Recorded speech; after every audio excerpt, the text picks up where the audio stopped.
We are joined today by Chris Fortier, who is the product manager for Minion's Paradise. Minion's Paradise. Yeah. It is a paradise. So You're sort of wearing Minion-inspired clothing. You're doing, actually, in fact, parody Minion gear that was almost certainly not licensed. Really? So did you Oh, guys I like that. do Self-illumination a is nice not watching like this. cease and desist, and then go in and just grab a few boxes of free stuff? 100%. Got Okay, it. so Hey, look, it's Phil. yeah, you guys came out of the office to show off this game, which is near as I can tell about a more spherical, more yellow Jimmy Buffett opening up a Margaritaville chain. Nailed it. All we need is the parrot. Yeah. So sorry for letting you down. Okay, so we have some dumb questions about Minions. A lot of us, like, you guys came by the office and we were basically acting like when one of those groups comes to a school and they're like, "Hey, we're here to talk about fire safety, everybody.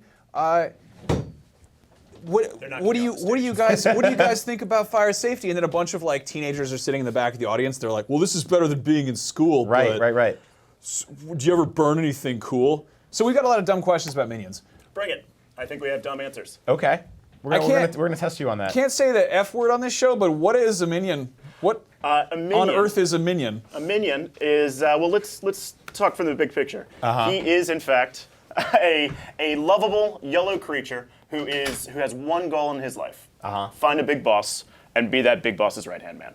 Now, there are 1,000 of them, 10,000 actually, so there are a lot of right-hand men, and they're not very good at their jobs. They tend to actually screw up things spectacularly, they tend to fall over, they tend to explode, and they tend to be invincible. Is that why there's so many of them? Because they're sort of disposable, or like, do we lose them? No, Do they live? actually, the minions care intensely about each other. Okay. There's an entire a series of story arcs around finding the lost minions and making sure that everybody is on the same page. Where did they come from? If you've seen the Minions movie, which came out July, which I know was top of your list, we talked about this earlier. That's right. You've got the DVD coming up in November. You pre-ordered. I got it. Having seen the Minions movie, you know that they basically they co-evolved along with us. Yeah. And they've always been attracted to the biggest, baddest creature they could find. They've served Tyrannosaurus Rexes, evil, scary bears, cavemen, and then eventually Gru, who is Steve Carell's character in Despicable Me. That's a good list. So now in this game, these minions, they're not actually trying to serve anybody, right? They're sort of actually just, like, someone gave them this cool Paradise Island where they're just doing, I mean, it seems like there's no laws here. This seems totally lawless. What do they eat? They eat mainly bananas and fruit, but to the point about laws. Now, So they have, like, a Steve Jobs quick diet. thought experiment for what a minion is. Imagine an island full of invincible 12-year-old boys. And that's their morality, that's their outlook, that is how they act. The first half of Lord of the Flies. Prior to the scary Yes. pigs. Where do yes. they get these little pants they're always wearing? These different trousers. They stole them from a clothesline in the 70s, and they've Really? never been updated since. What do they smell like? The Minions. Roses. Roses. That's interesting because their diet is so fruit-based. I would think it would go the opposite direction. This guy's just getting. What are you doing, Max? Get the toys away from me. What are their names? Because I know you and I were talking about how they all have a very specific type of name. They do. So let's see. There's Carl, Jerry, Tim, Tom, Bob, Stuart, Kevin, and I'm sure I'm missing a few. Rod. And of Hank. course Phil. So Phil. Phil's the star of our show. So how do they get their names? Steve Carell ad-libbed them. This could be entirely false. It's Yeah. the internet, so it's probably true now. But the story I heard was that they didn't have names in the first movie, certainly not in the script. Steve Carell ad-libbed all the lines, and he just picked names sort of off the top of his head. So And they all became canon? They all became canon. There's, I think, one Minions toy that kind of skated around the approvals process, and he's a Juan. His name's Juan? His name's Juan. And Wow. so he's now canon as well. all right. Wow, that's great. So yeah, I guess I've seen a lot of kind of divided opinions on the Minions.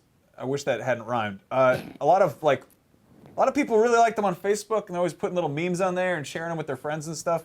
But A a lot lot of of costumes people for Halloween. A lot of people get real mad about Minions. Like people are probably mad at us right now for talking about Minions. What do you think that is? Like, why are they so divisive? It's like a jelly bean with safety gear. Like, what is the? Why go either way? I mean, I know that like Brian hates Avatar, but like this is so much simpler. Well, I can give you the argument for cute. The voices, right? Right. The mix of English, Spanish, French, German, Portuguese. It's everything all mixed up. I think they even threw in some Indonesian words this past time. Is there a name for that language? Minionese. Minionese. And that's probably also wrong. Right. Yeah, don't trust content from me. But yeah, the minion voices, right? You've got essentially these guys that are making all of the funniest nonsense sounds you ever heard, and they get away with it. And then they get to do whatever they want because they're invincible.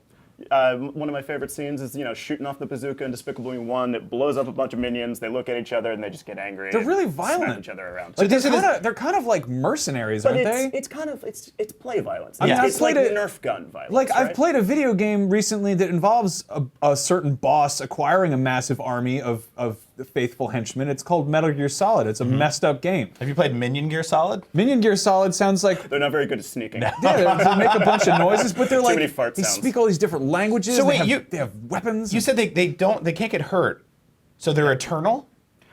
We don't have any evidence to say they're not.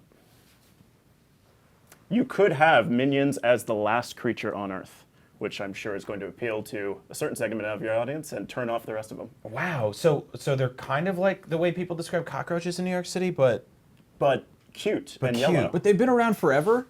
They've They've been around for like forever. Their opening they'll- montage in the Minions movie shows them literally coming from single-celled organisms. and they'll They sound- outlast all of us. They sound really scary. They're really upsetting. Only they weren't They're so like- cute. They're really, really scary.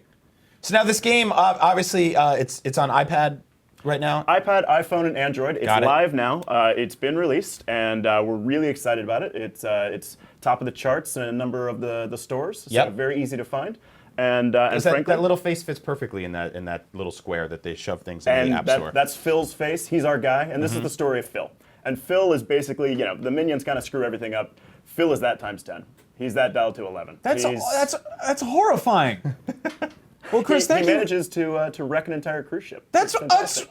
atrocious. That's all really, really scary. I think it sounds Luckily, you fun. get to fix it for him. Well, Chris, thank you so much for joining us and telling us about these strange creatures. I will say I don't know if I love them or hate them, but I certainly fear them. Thanks, everyone.